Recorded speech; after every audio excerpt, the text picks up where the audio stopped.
तो राम राम भाई आप सभी लोगों का। आज के वीडियो में हम लोग जानेंगे बलूचिस्तान इशू के बारे में, क्या चल रहा है बलूचिस्तान में, और उसके बाद फिर कैसे ये पाकिस्तान से अलग होता है और पाकिस्तान ने कैसे इनके साथ धोखा दिया। पाकिस्तान का तो काम ही है धोखा देने का, खैर चलो उस पर नहीं जाते हैं, लेकिन हाँ कैसे पाकिस्तान ने इनको धोखा दिया। चलो बनते हैं वीडियो में, आगे देखते हैं क्या होता है, कैसे बलूचिस्तान इशू सॉल्व किया जा सकता है। कि झूठी कसम खाई और बलोचों को धोखे से नीचे बुला के पकड़ लिया और ओह यहीं पे जिन्ना को कलात का लीगल एडवाइजर बनाना ऐसा भारी पड़ा कि अब वो भड़क गए, क्योंकि नेचुरल गैस निकली बलूचिस्तान से लेकिन निकाल के कराची, लाहौर और रावलपिंडी भेज दी गई। एक अकेला 80 साल का बलोच नवाब नौरोज खान ने अकेले कैसे पूरे एरिया में तूफान मचा लिया। आदमी होगा yes। लेकिन राजा रंजीत सिंह जी अड़ गए कि हमारी जमीन के ऊपर से ऐसे ही कोई आर्मी पैर रख के नहीं जा सकती। 412 मिलियन टन का जो रिजर्व था वो निकला बलूचिस्तान में, लेकिन उसके प्रॉफिट का 50% चाइना उठा के ले गया और बलोचों के हाथ में उसका सिर्फ 2% प्रॉफिट लगा। यार ये तो गलत है। पूरी दुनिया के अंदर एक बलोच कौम ही है जिनके लीडर्स अपने बच्चों के साथ आगे आके लड़ते हैं, महंगे होटलों में बैठ के फैसला नहीं लेते।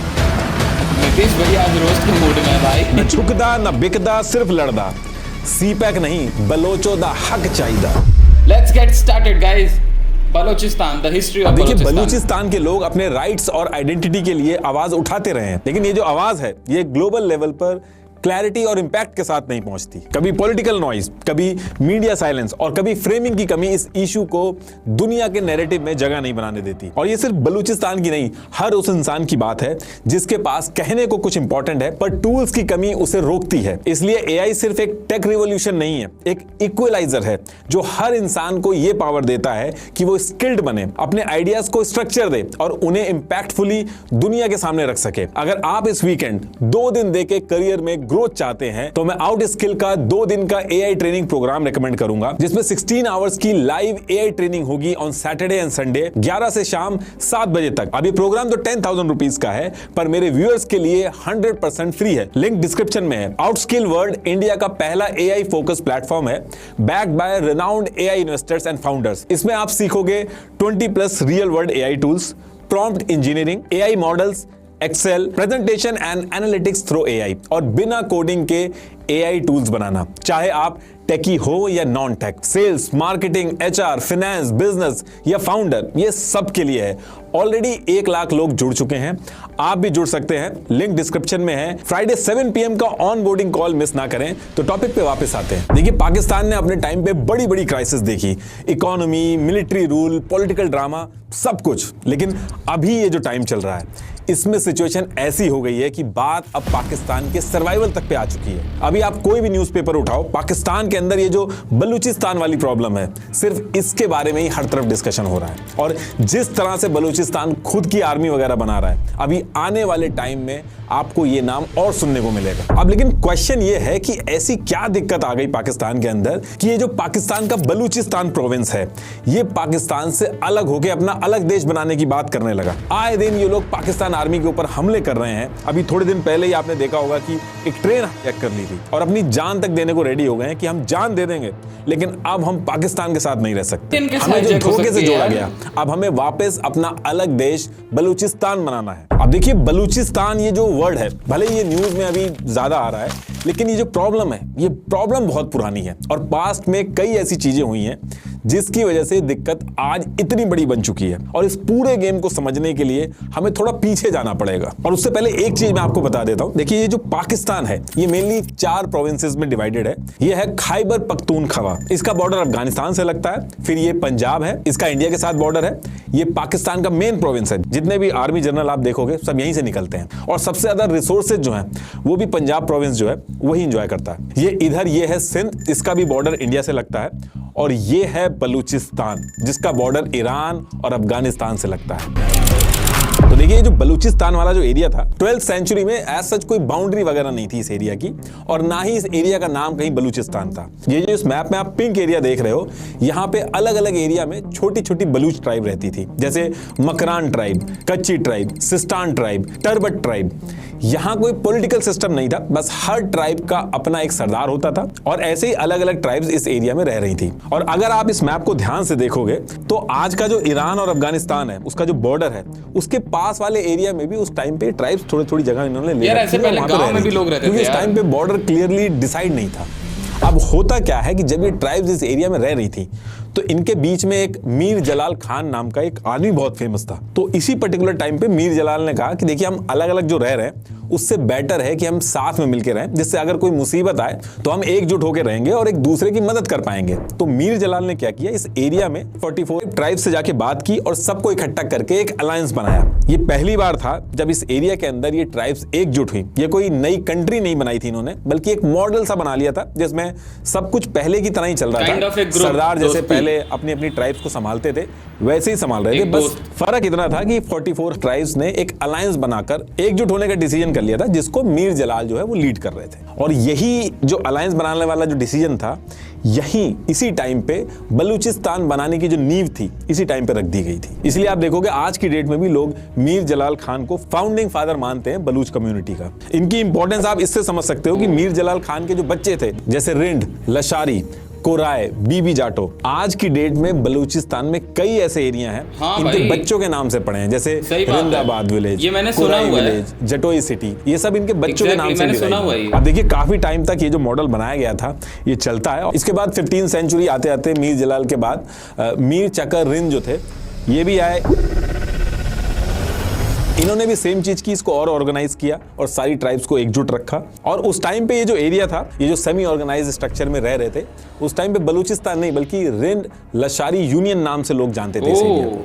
अब होता क्या है कि ये ट्राइब मिलजुल के तो रह रही थी, लेकिन ईयर 1666 जब आया तो इधर ईरान में सफाविद अंपायर बहुत बड़ा बनता जा रहा था। वहीं दूसरी तरफ देखोगे तो आप मुगल अंपायर था। तो क्योंकि ये दोनों बड़े बड़े अंपायर जो थे वो अगल बगल ही थे, तो इससे जो बलूच ट्राइब्स थी जो बीच में यहाँ रह रही थी, उनके ऊपर टाइम टू टाइम बहुत ज्यादा प्रेशर रहता था। तो ये सारा जो प्रेशर इन पे डेवलप हो रहा था, इसको लेके इनको लगा कि इनको अपने आप को प्रोटेक्ट करने के लिए एक सिस्टम बनाने की जरूरत है। इन्होंने अपने आसपास के अंपायर्स को देखा कि वो कैसे काम कर रहे हैं, उन्हीं से इंस्पायर होकर खुद भी एक सेंट्रल अथॉरिटी बनाना स्टार्ट किया। जैसे बाकी एम्पायर्स काम कर रहे थे, कुछ उसी से मिलता जुलता स्ट्रक्चर बनाने का स्टार्ट किया। तो ये जो सारी ट्राइब्स इस एरिया में रह रही थी, इन्हीं सारी ट्राइब्स के बीच में एक और ट्राइब थी जिसका नाम था अहमद जाई ब्राहुआ ट्राइब। ये मैप में ये जो आप कलात नाम से जो एरिया देख रहे हो, इसी एरिया में ट्राइब थी।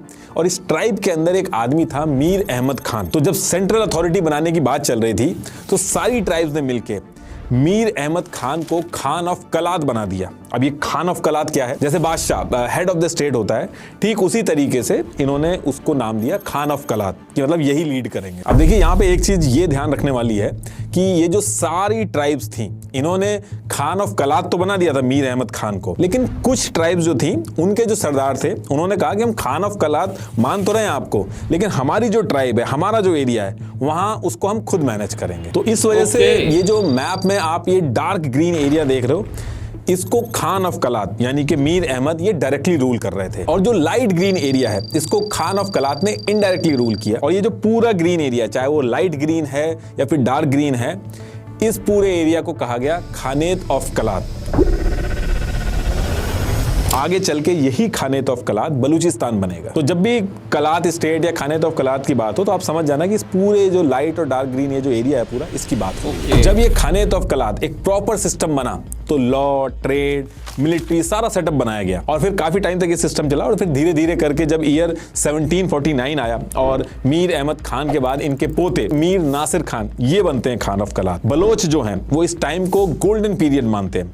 नासिर खान ने आते ही इस पूरे खानेत ऑफ कलात में एक अच्छा पॉलिटिकल सिस्टम बनाया। इन्होंने बलोच आर्मी सेटअप की जिसमें 25,000 सोल्जर्स बनाए, 1,000 कैमल रखे उसमें। देखिए इसमें ये चीज याद रखिएगा, मैं रिपीट भी कर देता हूं कि खानेत ऑफ कलात में कई ट्राइब्स थी जिनके खुद के अलग सिस्टम थे, उनके जो सरदार थे वो उनको चलाते थे, लेकिन ये सब चलते थे खान ऑफ कलात के अंडर। तो इसीलिए खान ऑफ कलात ने क्या किया था, इस एरिया की जितनी भी बलूच ट्राइब थी सबके जो सरदार थे इनको बुला के काउंसिल सिस्टम बनाया था, ताकि कोई फैसला हो तो सबकी सहमति हो सके। सब कुछ यही काउंसिल डिसाइड करती थी, जैसे पार्लियामेंट काम करती है ठीक उसी तरीके से काउंसिल काम करती थी। अब इसके बाद ईयर आता है 1830 और ये ईयर आते आते असली दिक्कतें स्टार्ट होना शुरू होती हैं। इस टाइम पे ब्रिटिशर्स आ चुके थे, अपना अनडिवाइडेड इंडिया पे रूल कर रहे थे, लेकिन सेम टाइम पे क्या था कि ब्रिटिशर्स और रशिया जो थे इनके बीच में एक जियोपॉलिटिकल लड़ाई चल रही थी, जिसे द ग्रेट गेम भी बोला जाता है। 1930 वाली लड़ाई भाई, किसको याद है? तो ये जो सेंट्रल एशिया का एरिया आप देख रहे हो, जिसमें कजाकिस्तान, उज्बेकिस्तान, टर्कमेनिस्तान, ये पूरा सेंट्रल एशिया बहुत ही इंपॉर्टेंट एरिया माना जाता था। सारे important trade route, silk route, economic activity सब कुछ यहीं से होती थी। और इस सेंट्रल एशिया के अंदर किसी भी एम्पायर और मिलिट्री की प्रेजेंस अगर हो जाए तो एक बहुत बड़ा स्ट्रेटेजिक एडवांटेज मिलता था इससे। तो रशिया ने क्या किया कि धीरे धीरे करके सेंट्रल एशिया के कजाकिस्तान, उज्बेकिस्तान, इन पे कब्जा करके अपना जो एम्पायर था उसको एक्सपेंड कर लिया था, और इसके साथ साथ वो अफगानिस्तान की तरफ भी बढ़ रहे थे। इसके लिए इन्होंने ईयर 1837 में अफगानिस्तान के अंदर अपने डिप्लोमेट कैप्टन इवान को भी भेजा था। अफगानिस्तान के जो रूलर थे उस टाइम के, दोस्त मोहम्मद खान, इनसे बात स्टार्ट कर दी थी। अब जब रशिया या अफगानिस्तान में घुस रहा था तो यहां से ब्रिटिशर्स जो थे, जो इंडिया के ऊपर बैठे हुए थे, वो परेशान हो गए। ब्रिटिशर्स जो इंडिया के ऊपर रूल कर रहे थे, इंडिया को वो अपना बहुत ही इंपॉर्टेंट पार्ट मानते थे, क्योंकि यहाँ पे बहुत ज्यादा रिसोर्सेज थी, और रशिया जिस तरीके से बढ़ रहा था और फिर धीरे धीरे अफगानिस्तान में भी घुस रहा था, बहुत पॉसिबिलिटी थी कि वो इंडिया के बॉर्डर तक पहुंच जाता, और ब्रिटिशर्स और रशिया आपस में लड़ना नहीं चाहते थे। तो अब यहां से ब्रिटिशर्स ने अपना दिमाग लगाना चालू किया। उन्होंने ये सोचा कि अगर इंडिया और रशिया के बीच में एक बफर जोन होना चाहिए, अगर ये नहीं हुआ तो बहुत बड़ी दिक्कत खड़ी हो जाएगी, और जो भी कंट्री इस बफर जोन में हो वो हमारे हिसाब से चले, और अगर ये चीज कर ली तो रशिया इंडिया तक पहुंच ही नहीं पाएगा। तो इसके लिए ब्रिटिशर्स ने प्लान ये बनाया था कि अफगानिस्तान पे रशिया से पहले पहुंच के हम लोग हमला कर देंगे, और अफगानिस्तान का जो रूलर है दोस्त मोहम्मद खान, इसको हटा के और अपना जो पपेट रूलर है शाह सूजा, इसको अफगानिस्तान का रूलर बना देंगे, जिससे होगा ये कि अफगानिस्तान के ऊपर रशिया से ज्यादा ब्रिटिशर्स का कंट्रोल रहे, उनका इन्फ्लुएंस रहे। अब अफगानिस्तान पे अगर हमला करना है और अपना रूलर बैठाना है तो इंडिया से ब्रिटिशर्स को अपनी आर्मी अफगानिस्तान में पहुंचानी पड़ेगी, और उसके लिए एक रूट चाहिए होगा। तो एक रूट तो ये इधर से नॉर्दर्न रूट पेशावर और खैबर के पास के थ्रू जाता था, लेकिन सिख अंपायर था उस टाइम। तो जब ब्रिटिशर्स इस एरिया से अपनी आर्मी ले जाने को कह रहे थे तो सिख अंपायर के जो राजा रंजीत सिंह जी थे, उन्होंने साफ मना कर दिया कि जो ब्रिटिश आर्मी है वो हमारी धरती से ऐसे रास्ता बना के नहीं जाएगी। तो जब सिख अंपायर वाला ऑप्शन सही नहीं पड़ा ब्रिटिशर्स के लिए, तो यहां से इनकी नजर पड़ती है खानेत ऑफ कलात, जिसको कलात स्टेट भी बोलते थे उस टाइम पे कुछ लोग। तो ब्रिटिशर्स ने प्लान बनाया कि वो इंडिया से बोलन पास, क्वेटा, चमन ऐसे करके अफगानिस्तान पहुंचेंगे। ओ भाई, और बीच में ये जो बोलन पास, क्वेटा, चमन वाला जो बलूचिस्तान का जो एरिया है, बलूचिस्तान अभी बोल रहा हूँ, उस समय बलूचिस्तान एरिया नहीं पड़ा था। ये जो एरिया था, इसके लिए अंग्रेजों ने क्या किया, अपने डिप्लोमेट अलेक्जेंडर बर्नीज को उस टाइम के खान ऑफ कलात मेहराब खान के पास भेजा, ताकि ये परमिशन वगैरह लेके, एग्रीमेंट वगैरह लेके यहाँ से निकलने का अरेंजमेंट करें। बेसिकली ब्रिटिशर्स जो थे वो बहुत पावरफुल थे, उनको इस एरिया से जाना था, तो इस एरिया पे वो प्रॉपर कंट्रोल चाहते थे। तो इसके लिए इन्होंने पहले खान ऑफ कलात से एक डील करी, उनसे कहा कि हम आपको फाइनेंशियल सपोर्ट करेंगे और आप हमें इस एरिया को यूज करने दो। अब खान ऑफ कलात की भी मजबूरी थी, उन्होंने ये डील मान ली। अब इसके बाद ईयर 1839 ये वो टाइम आया जब ब्रिटिशर्स को कलात स्टेट, इस एरिया को यूज करके अपनी आर्मी को अफगानिस्तान पहुंचाना था अटैक करने के लिए। अब भले ही ब्रिटिशर्स ने खान ऑफ कलात से एग्रीमेंट साइन कर लिया था कि वो इस एरिया से जाएंगे, लेकिन लोकल लोग जो थे इस एरिया के, वो भले ही साइन हो गया हो खान ऑफ कलात से, वो इस चीज से खुश नहीं थे। उन्होंने कहा कि हमारी जमीन है तो हम ऐसे नहीं जाने देंगे। तो उन्होंने खान ऑफ कलात ने जो एग्रीमेंट किया था उसके अगेंस्ट जाके ब्रिटिश आर्मी पे छोटे छोटे अटैक कर दिए। अब जब ये अटैक हुए तो ब्रिटिशर्स को लगा कि ये जो मेहराब खान है ये तो अपने लोगों को अटैक करने से रोक ही नहीं पा रहा है, और साथ में इनको ये भी डाउट हुआ कि क्या पता मेहराब खान जानबूझ के ना रोक रहा हो, वो चाह रहा हो कि ऐसे अटैक होते रहें। इसके साथ साथ एक डाउट ये भी था मेहराब खान के ऊपर कि शायद ये अफगानिस्तान से भी इसके कुछ लिंक हैं। तो कुल मिला के ब्रिटिशर्स को ये लग रहा था कि भले ही मेहराब खान ने एग्रीमेंट साइन कर दिया हो, लेकिन ये पॉसिबिलिटी है कि पीछे से खुद ही अटैक करवा रहा हो। तो ब्रिटिशर्स ने गुस्से में नवंबर 1839 में कलात स्टेट, इस पे अटैक करके मेहराब खान को मार दिया, और जो मेहराब खान का एंटी था शाह नवाज खान, उसको खान ऑफ कलात बना दिया, जो ब्रिटिशर्स के हिसाब से चलता था। अब इसके बाद ब्रिटिशर्स को यह समझ में आ गया था कि अगर इस पूरे एरिया को रशिया से बचा के बफर जोन बनाना है तो कलात स्टेट के इस रीजन को अपने कंट्रोल में रखना होगा। ब्रिटिशर जो थे पूरे कलात स्टेट को अपने अंडर में लेने के लिए इंटरेस्टेड नहीं थे, क्योंकि उस टाइम पे दूर दूर तक खाली लैंड थे, रिसोर्सेज इतने थे नहीं, और किसी भी लैंड को अपने अंडर में लेने में बहुत सारी आर्मी वगैरह लगानी पड़ती हैं, तो वो इस चीज में इंटरेस्टेड नहीं थे। तो उन्होंने क्या किया, कलात स्टेट जो था इसको 2 पार्ट में डिवाइड कर दिया। एक पार्ट ये रीजन था पिंक वाला, क्वेटा, बोलन पास, चमन, चगई, ये वाला एरिया। ये एरिया जो था ब्रिटिशर्स ने डायरेक्टली कंट्रोल किया अपनी मिलिट्री के दम पे, और बाकी जो एरिया था ये इनडायरेक्टली कंट्रोल किया, अपने हिसाब से चलाने वाले रूलर को वहां पे बैठा दिया और time to time financial support दिया, ताकि अंदर का जो एरिया है वो भी कंट्रोल में रहे। लेकिन जिस तरीके से इंडिया को अपने अंडर कोलोनाइज किया था, वैसे कलात स्टेट को ब्रिटिशर्स ने कभी भी नहीं किया था। तो ब्रिटिशर्स ने अफगानिस्तान पे भी हमले करके, बातचीत करके, अलग अलग टैक्टिक्स यूज करके वहां पे अपना इन्फ्लुएंस बनाया, और ईरान में भी ऐसे ही अपना इन्फ्लुएंस बढ़ाया। अंग्रेज जो रशिया और इंडिया के बीच में एक बफर जोन बनाना चाह रहे थे, वो बहुत ही आसानी से इन्होंने बना लिया। और ये जो बफर जोन ये लोग बना रहे थे, इसके चक्कर में कलात स्टेट के बॉर्डर की भी मार्किंग स्टार्ट कर दी थी, मतलब ऑफिशियली बॉर्डर बना के रजिस्टर करने शुरू कर दिए थे, क्योंकि पहले एज सच कोई बॉर्डर नहीं होते थे, फ्रंटियर्स होते थे, दूर दूर तक ऐसी खाली एरिया पड़ा रहता था।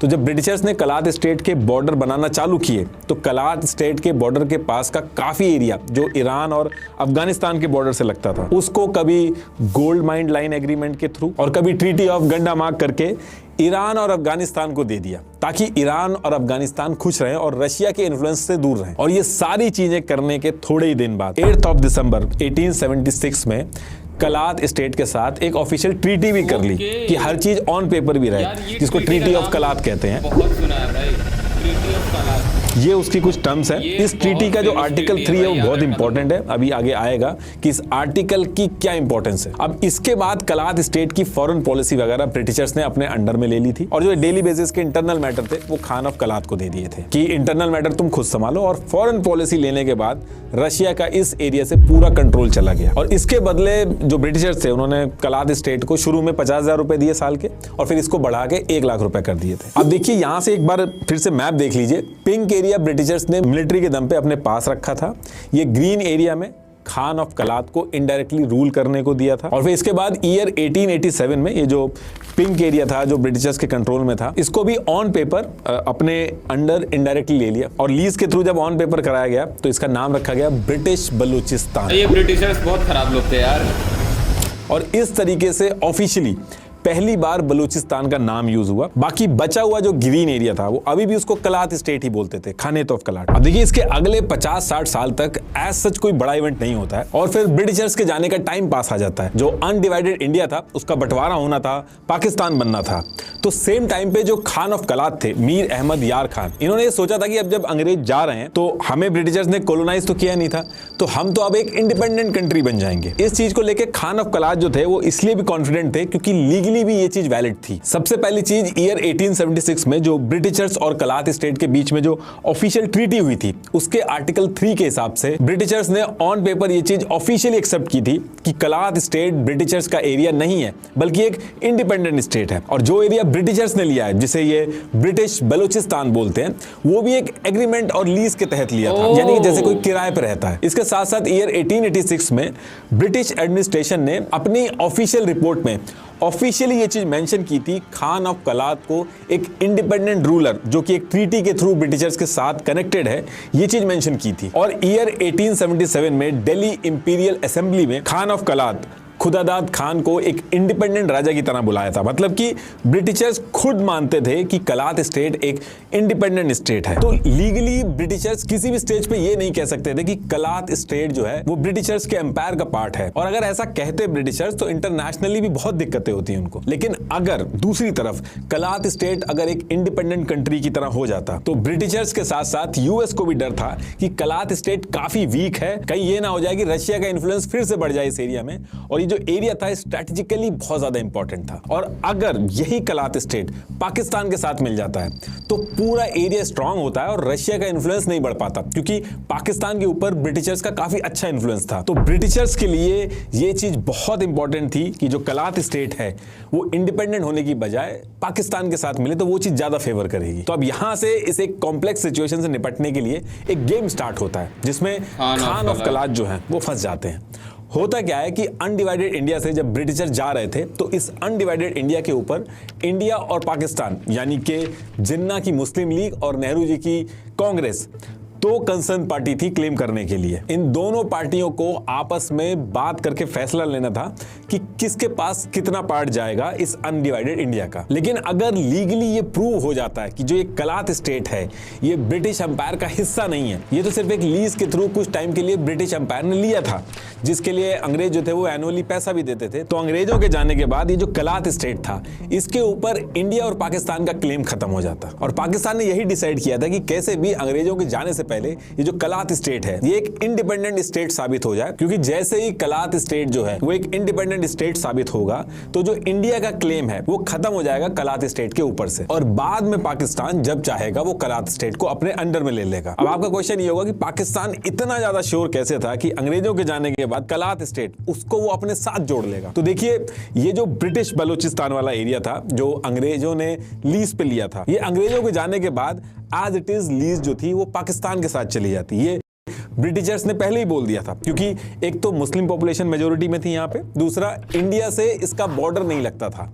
तो ये पिंक वाला जो ब्रिटिश बलूचिस्तान वाला एरिया था ये अंग्रेजों के जाने के बाद जो लीज चल रही थी उस लीज को as it is Pakistan continue करता। जो आप लाइट ग्रीन वाला एरिया देख रहे हैं जिसके सरदार कलात स्टेट से जुड़े थे लेकिन अलग अलग अपने अपने रीजन खुद चलाते थे, और ये जो सरदार थे इनसे जिन्ना ने अच्छी बॉन्डिंग कर ली थी। जिन्ना ने कहीं ना कहीं ये जो सरदार थे इनको कन्विंस कर लिया था कि अंग्रेजों के जाने के बाद पाकिस्तान एक बहुत दिमाग से खेल रहा था यार पाकिस्तान, मतलब स्टार्टिंग से ही। तो पहली चीज तो चलो ठीक है तो खत्म ही है, बाकी आपकी आइडेंटिटी और कल्चर जो है स्टार्टिंग से बहुत दिमाग से खेल रहा था भाई पाकिस्तान। और सरदार जो थे वो कहीं ना कहीं इन्फ्लुएंस हो रहे थे जिन्ना की इस बात से, क्योंकि कलात स्टेट जो था ये जो डार्क ग्रीन वाला जो एरिया है इनके जो लीडर थे वो आजादी के बाद कलात स्टेट को एक इंडिपेंडेंस बनाने की बातें कर रहे थे। हाँ। तो इन सब चीजों से जिन्ना को यकीन था कि एक बार इसको इंडिया के इन्फ्लुएंस से लीगली दूर कर दो, उसके बाद जो कलात स्टेट होगा उसको अपने अंदर दिमाग लगा रहा है जिन्ना। और क्योंकि पाकिस्तान की ये चीज ब्रिटिशर्स को भी सूट कर रही थी तो ब्रिटिशर्स भी इनडायरेक्टली कहीं ना कहीं इसके फेवर में थे। तो इसके बाद जिन्ना ने क्या किया,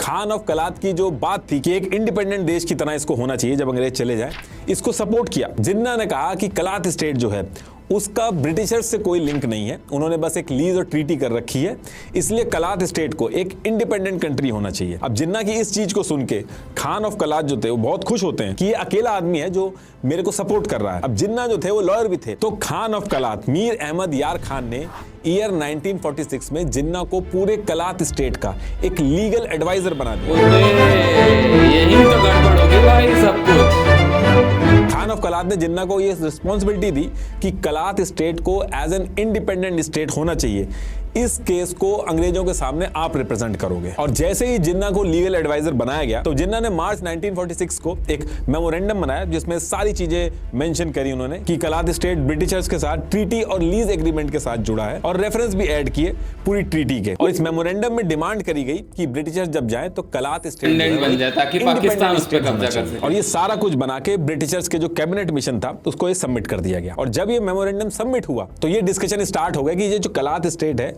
ये ब्रिटिशर्स के जाने के बाद इंडिपेंडेंट रहेगा। और फिर इसके बाद ब्रिटिशर्स ने जो सोचा था कि ब्रिटिश बलूचिस्तान वाला जो एरिया है जो लीज पे ले रखा था खान ऑफ कलात से, उसको जाते टाइम पाकिस्तान को देंगे, तो उसके लिए भी ब्रिटिशर्स ने काम स्टार्ट कर दिया। ब्रिटिशर्स ने क्या किया, 29 जून 1947 को इस एरिया की सासी जिरगा ट्राइब थी, जो कि ये कोई इलेक्टेड बॉडी नहीं थी, लेकिन ब्रिटिशर्स ने इनको अपॉइंट कर रखा था अलग अलग काम के लिए, तो कहीं ना कहीं ये लोग ब्रिटिशर्स के लॉयल थे, इनके हिसाब से चलते थे। इनको बुलाया और इस एरिया के जो ब्रिटिश बलूचिस्तान वाला एरिया था यानी कि क्वेटा वाला जो एरिया था, इसके म्युनिसिपैलिटी के नॉन ऑफिशियल मेंबर्स भी बुलाए और एक वोटिंग करा दी कि ब्रिटिश बलूचिस्तान को कहां पे जोड़ना चाहिए। अब इस वोटिंग को लेके कलात स्टेट की जो लीडरशिप थी ये बहुत ज्यादा गुस्से में हुई कि आपने किसी भी कलात की लीडरशिप को इन्वॉल्व नहीं किया, म्युनिसिपल से हो जाता है क्या, और पूरे स्टेट में बिना पूछे वोटिंग कराई। और इस वोटिंग का जब रिजल्ट आया तो ये डिसाइड हुआ कि ब्रिटिशर्स के जाने के बाद ये जो एरिया है जो ब्रिटिशर्स ने लीज पे लिया है ब्रिटिश बलूचिस्तान वाला, ये एज इट इज पाकिस्तान को चला जाएगा। अब इस चीज को लेके जो बलोच ट्राइब थी, जो कलात रीजन वाला जो एरिया था, इसको बहुत अपोज किया। उन्होंने कहा कि अंग्रेजों ने तो लीज कर रखी थी, वो इस एरिया के कोई ओनर तो थे नहीं, तो उनका क्या हक बनता है कि वो इस एरिया को पाकिस्तान के साथ भी लीज पे दे दें। तो जब ये सारी बातें चल रही थी तो इसके बाद फिर डेट आती है 4 अगस्त 1947।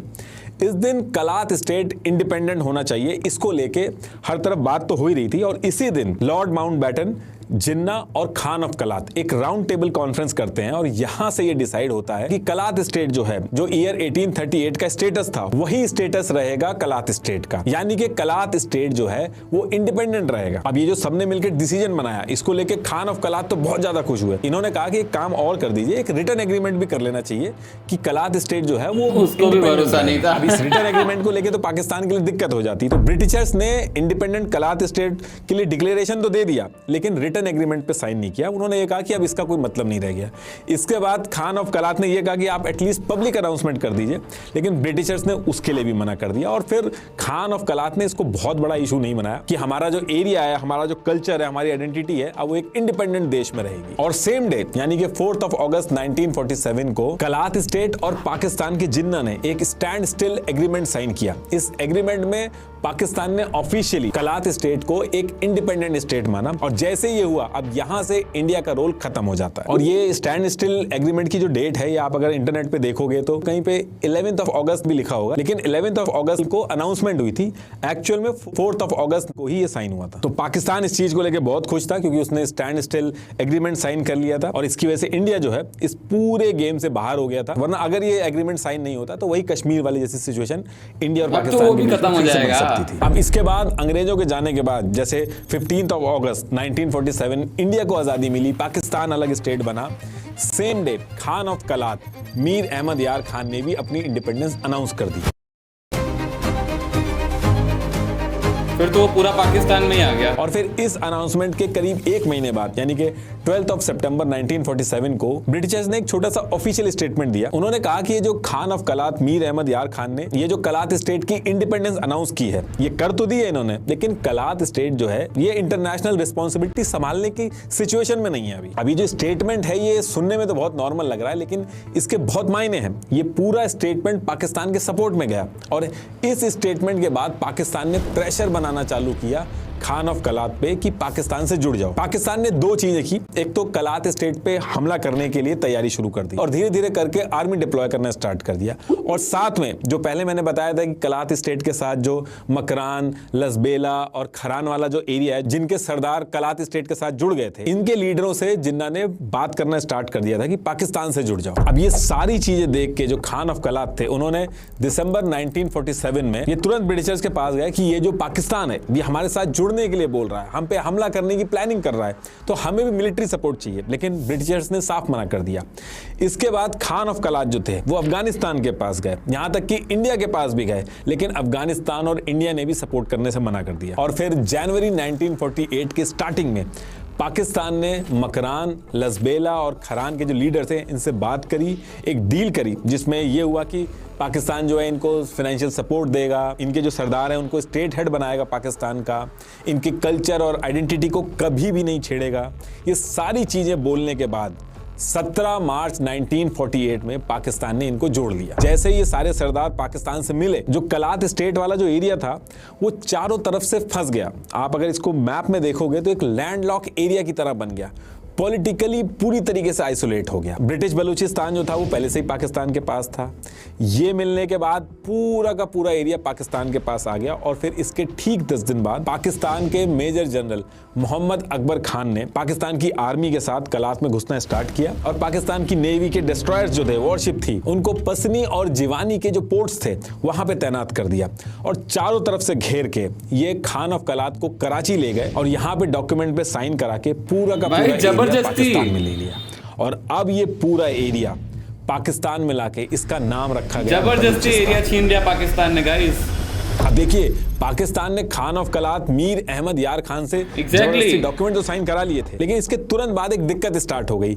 खान ऑफ कलात के जो भाई थे प्रिंस अब्दुल करीम, ये बहुत ज़्यादा गुस्सा हो जाते हैं कि ये पाकिस्तान ने धोखा किया। तो इनके भाई अप्रैल 1948 को 100 से 150 आदमी अपने साथ इकट्ठा करते हैं, एक बलोच नेशनल लिबरेशन कमेटी बनाते हैं और गुरिल्ला वॉर स्टार्ट कर देते हैं पाकिस्तान आर्मी के खिलाफ। अफगानिस्तान के बॉर्डर के पास ये जो साउथ वेस्ट बलूचिस्तान वाला जो एरिया था, खरान हिल्स और और नोच की जो पहाड़ियां थी वहां जाके सब बैठ जाते हैं और पाकिस्तान फोर्सेस पे बैक टू बैक हमला करने लगते हैं कि हमारा जो स्टेट है उसको वापस करो। अब देखिए, भले ये लोग नंबर्स में कम थे, लेकिन पूरे एरिया के चप्पे चप्पे को ये लोग जानते थे। तो कितनी भी बड़ी आर्मी रहती थी, उनको बहुत परेशानी होती थी इनसे डील करने में। ये एक दो लोग पहाड़ी से उतर कर हमला करते थे और फिर पहाड़ियों में ही छुप जाते थे। तो इस चीज से पाकिस्तान की नाक में दम हो गया था, कोई सोल्यूशन नहीं मिल रहा था। फिर क्या हुआ कि 8 जुलाई 1948 को इस दिन पाकिस्तान फोर्सेस ने प्रिंस अब्दुल करीम से बातचीत स्टार्ट की और कुरान की कसम खाई कि आप लोग नीचे आओ, सरेंडर करो, हम आपको माफ कर देंगे। आपकी जो बाकी ट्राइब्स है, वो जो लोग ऊपर बैठे हैं, उनको भी आप नीचे लेके आओ, कोई दिक्कत नहीं होगी, इस लड़ाई को आप बंद करो। अब ये सारे लोग ये बात सुन के नीचे आ जाते हैं, क्योंकि कुरान की कसम मुस्लिम्स के लिए बहुत बड़ी बात होती है। लेकिन जैसे ये लोग नीचे उतरे तो ये मुकर गए। इन सब को पकड़ के इन्होंने क्वेटा और माश की जो जेल थी उसमें डाल दिया और फिर 10 दिसंबर 1948 को 10 साल की सजा दे दी इनको। जो आम बलोच है इस इंसिडेंट को अपने लिए एक बहुत बड़ा धोखा मानता है कि कुरान की कसम ऐसे कैसे इन्होंने झूठी खा ली। यार ये लोग स्टार्टिंग से धोखेबाज हैं यार। पाकिस्तान का तो 14 अक्टूबर 1955 को इन पे भरोसा नहीं करने लायक। हुआ क्या कि उस टाइम पे पाकिस्तान दो पार्ट में डिवाइडेड था। एक ईस्ट पाकिस्तान यानी कि आज का बांग्लादेश, दूसरा वेस्ट पाकिस्तान। वेस्ट पाकिस्तान के अंदर 4 प्रोविंस थे, Sindh province, NWFP province, Punjab province और बलूचिस्तान प्रोविंस। तो पाकिस्तान 1 यूनिट पॉलिसी के थ्रू ये जो वेस्ट पाकिस्तान था और इसके जो 4 प्रोविंस थे, इनको मिला के एक अकेली वेस्ट पाकिस्तान की आइडेंटिटी रखना चाहता था। और पाकिस्तान ने इस 1 यूनिट पॉलिसी को इंप्लीमेंट भी कर दिया। कहने का मतलब है कि ये अलग अलग प्रोविंस जिनकी अपनी अलग अलग अथॉरिटी आइडेंटिटी थी, वो सब एक सेंट्रल अथॉरिटी से अब चलेगी। और ये जो सेंट्रल अथॉरिटी थे, इसमें ज्यादातर पंजाब प्रोविंस जो था उसके लीडर थे। अब ये जो 1 यूनिट सिस्टम का आइडिया था, ये डायरेक्ट थ्रेट था बलूचिस्तान के लिए। इससे दिक्कत यह थी कि बलूचिस्तान की अपनी आइडेंटिटी, हिस्ट्री, इवन कॉन्स्टिट्यूशन तक था। इस 1 यूनिट सिस्टम के आने से इनकी आइडेंटिटी खत्म हो रही थी, यहां तक कि नाम तक खत्म हो रहा था। जो ये 1 यूनिट पॉलिसी लाए थे, इससे इनका नाम वेस्ट पाकिस्तान हो गया था। तो जो बलूचिस्तान नाम था वो ऑफिशियली डिसअपीयर हो रहा था। अब इससे हुआ ये कि जो बलोच थे, जिन्होंने इसलिए मर्जर किया था पाकिस्तान के साथ कि वो अलग से अपना एक सिस्टम चला पाएंगे, वो एक सेकंड क्लास सिटीजन बन गए। पूरा का पूरा जो उनका अलग से पॉलिटिकल रिप्रेजेंटेशन था वो बचा ही नहीं। पाकिस्तान की पंजाब लीडरशिप सब संभालने लगी। तो इसको लेके पूरे बलूचिस्तान में विरोध होना स्टार्ट हुआ। बात इतनी बढ़ गई कि ईयर 1958 आते आते पाकिस्तान को इस पूरे एरिया में मार्शल लॉ लगाना पड़ा। एक बार और लगना चाहिए यार, बलूचिस्तान आजाद करो भाई बलूचिस्तान को। धोखा भाई, पाकिस्तान धोखे के सिवा कुछ नहीं दे सकता। तो मार्शल लॉ लगने की वजह से जो बलूचिस्तान के जो लोग थे उनके राइट्स भी चले गए। अब हुआ क्या कि बलूचिस्तान के जालावान रीजन में एक जहरी ट्राइब थी, उसमें एक 80 साल का आदमी नवाब नूरुज खान ये रहते थे। और ये अड़ गए, पूरी पाकिस्तान फोर्स के अगेंस्ट में खड़े हो गए। और नवाब नूरुज खान को देख के जो आसपास के जो यंग बलोच थे वो भी इनके साथ लड़ने आ गए। अच्छा, बलोचों की एक खासियत है और जो कि पूरे दुनिया में मशहूर है। इवन आज की डेट में भी अगर आप देखोगे, जब भी कोई रिवॉल्ट होता है, कुछ भी होता है, तो रिवॉल्ट करने के लिए जो लीडरशिप होती है वो खुद नहीं लड़ती, ना ही अपने बच्चों को लड़वाते हैं भाई, ना ही अपने फैमिली मेंबर्स को भेजती है। एक्चुअल में गरीब लोग लड़ने जाते हैं। लेकिन बलोच जो हैं, इनके लीडर हमेशा आगे जाके लड़ते हैं, खुद लड़ते हैं, अपने बच्चे और अपनी फैमिली को भी आगे चल के लड़वाते हैं। तो नवाब नूरुज खान जो थे, तो इन्होंने भी अपनी पूरी फैमिली के साथ ही रिवॉल्ट शुरू किया। तो ऐसे करके इनके साथ 140 लोग मिल गए थे। पाकिस्तान के खिलाफ आर्म स्ट्रगल शुरू कर दी थी इन्होंने। इन लोगों ने क्या किया था, कोए मुरद के पहाड़ थे, जलावान रीजन के जो जहरी हिल्स थे, उनमें जाके बैठ गए थे और उसी तरीके से जैसे गुरिल्ला वॉरफेयर बलोच अभी तक करते आए थे, उसी की तरह नीचे आके पाकिस्तान फोर्सेस पे हमला करते थे। तो इनके साथ भी वही चीज हुई। पाकिस्तान फोर्सेस जो थी वो परेशान हो गई लड़ के। तो पाकिस्तान ने इनके साथ भी एक डील की। तो इन्होंने कहा कि आप 1 यूनिट पॉलिसी को मानते नहीं हो, इसके लिए आप लड़ो मत, हम इसको हटा देते हैं और आप सबको माफी दे देते हैं। यहां भी इन्होंने कुरान की कसम खाई। जैसे ये नीचे आए, दोबारा वही जेल में डाल दिया गया। और 15 जुलाई 1960 को नवाब नूरुज खान के बेटे और बाकियों के साथ फांसी दे दी गई। लेकिन इससे आम जनता और भड़क गई। पूरे बलूचिस्तान में छोटे छोटे अलग अलग ग्रुप बन गए और उन्होंने Pakistan forces, police post, railway, telecommunication, government supply line, सब पे हमला करना स्टार्ट किया।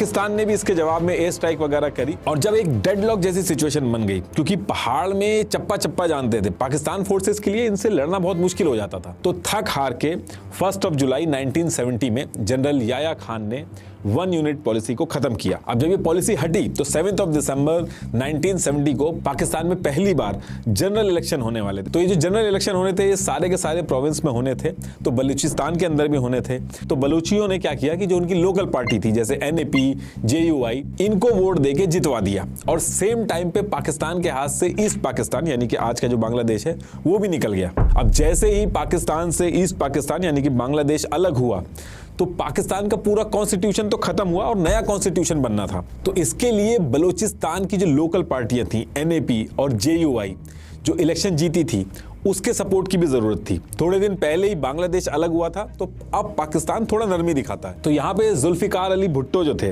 उनको कॉन्स्टिट्यूशन बनाने के लिए जो बलूचिस्तान में जीती हुई पार्टियां थी उनका सपोर्ट चाहिए था। तो जुल्फिकार अली भुट्टो जो थे वो बलूचिस्तान की जो पॉलिटिकल पार्टियां थी उनको अपने इन्फ्लुएंस में लिया। बलोचों के सरदार अताउल्ला मैंगल को बलूचिस्तान का CM बनाया, घौश बख्श जो थे उनको गवर्नर बनाया और बलूचिस्तान के जो बाकी हिस्सों में भी जो अलग अलग लोग जीते थे उनको उस एरिया का हेड बनाया। बलोच इससे बहुत ज्यादा खुश हुए और कॉन्स्टिट्यूशन बनाने में पाकिस्तान को जिस तरीके का सपोर्ट चाहिए था बलोचों की जीती हुई पार्टियों ने दिया। और ये सब निपटने के बाद जुल्फिकार अली भुट्टो जो थे वो PM बनते हैं पाकिस्तान के और उसके कुछ ही दिन बाद यानी कि 10 फरवरी 1973 को बलूचिस्तान की जो पॉलिटिकल पार्टी थी NAP उसको बैन कर दिया गया और फुल स्केल मिलिट्री ऑपरेशन चालू कर दिया गया। बलूचिस्तान के चप्पे चप्पे पे फिर से धोखाधड़ी यार। भुट्टो ने कहा कि ये जो NAP जो पॉलिटिकल पार्टी है बलोचियों की ये बाहर की कंट्रियों के साथ मिलकर देशद्रोह कर रही थी, प्लानिंग कर रही थी और ये जो पूरा मिलिट्री ऑपरेशन किया गया इस पूरे एरिया के अंदर हजारों लोगों की जान गई।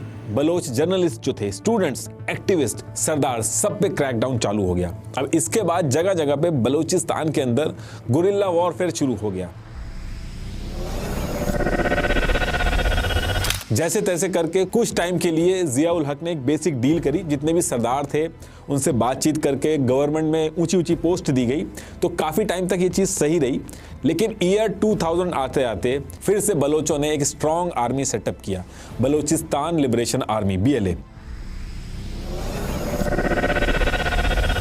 ये जो BLA बलोचों ने बनाई थी ये अभी तक का इनका सबसे ऑर्गेनाइज लड़ने का तरीका था। और इसी टाइम पे पाकिस्तान में क्या हो रहा था कि बलूचिस्तान का एक स्ट्रेटेजिक एरिया था, तो पाकिस्तान ने चाइना के साथ मिलके बलूचिस्तान में एक एरिया है ग्वादर, वहां पे पोर्ट बनाने की डील ये तो आप लोगों ने सुना होगा गाइस, ग्वादर बंदर का इंटरनेशनल ट्रेड हब बनेगा, दूसरा इंडिया को भी काउंटर करने में इससे आसानी होगी। लेकिन ये सारी चीजें देख देख के बलोच जो थे वो एकदम फ्रस्ट्रेट होते जा रहे थे। उन्होंने कहा कि एक भी बलूचिस्तानी लीडर जो था उसको कॉन्फिडेंस में लिए बिना ये जो ग्वादर पोर्ट का जो एरिया है इसको चाइनीज के साथ मिलके इन्होंने स्टार्ट कर दिया। दूसरी चीज ये जो डील करी इसमें जो जॉब होनी थी उसमें लोकल जो बलोच कम्युनिटी थी उनको लेने की बजाय चाइनीज और पाकिस्तान के पंजाब प्रोविंस के जो लोग थे उनको रखा गया। ऊपर से इस पूरे एरिया में आर्मी का परमानेंट सेटलमेंट कर दिया गया। और इससे कुछ टाइम पहले भी बलूचिस्तान के छगई डिस्ट्रिक्ट में सोना और तांबा मिला था, 412 मिलियन टन का रिजर्व मिले थे। यहाँ पे भी पाकिस्तान ने चाइनीज इंजीनियर्स के साथ मिलकर काम किया था। जितना प्रॉफिट हुआ था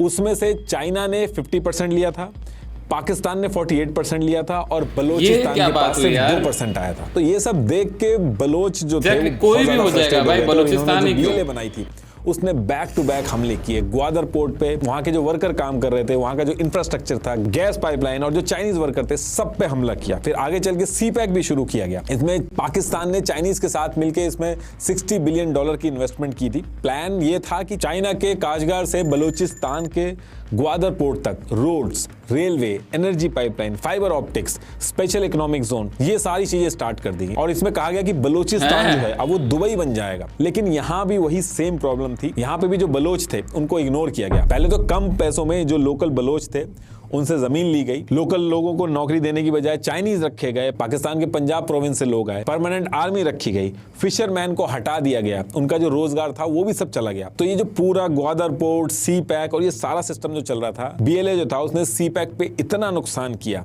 कि आने वाले कई सालों तक बलूचिस्तान में इतने चाइनीज मारे। हाल ये हो गया था कि चाइना ने खुद आके कह दिया कि अगर हमें CPEC पूरा करना है तो हमें अपनी ही आर्मी भेजनी होगी। अब 2018 तक लड़ते लड़ते बलोच जो थे उनको एक चीज समझ में आ गई गई थी कि ये जो अलग अलग ग्रुप बना के हम अलग अलग अपने अपने इंटरेस्ट के लिए लड़ रहे हैं, गुरिल्ला वॉरफेयर कर रहे हैं, इससे हमारा ही नुकसान है। हमें एक होना चाहिए, क्योंकि हम एक अलग देश की मांग कर रहे हैं, तो हमें एक होना चाहिए, हमारी अलग से एक आर्मी होनी चाहिए, तभी हम पाकिस्तान जो कि आज है बलूचिस्तान को अलग कर पाएंगे। तो इन्होंने क्या किया, BRAS, बलोच राजी अजोई संगात, ये याद रख लेना गाइस, इंपॉर्टेंट है ये BRAS। इस नाम से एक स्ट्रक्चर बनाया।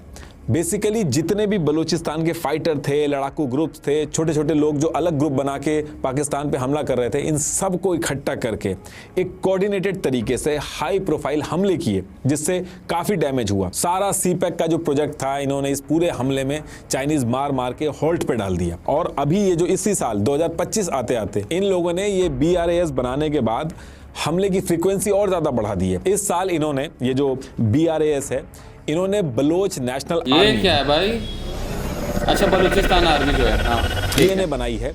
ये अपने आप को एक देश मान के एक आर्मी की तरह पाकिस्तान से लड़ रही है।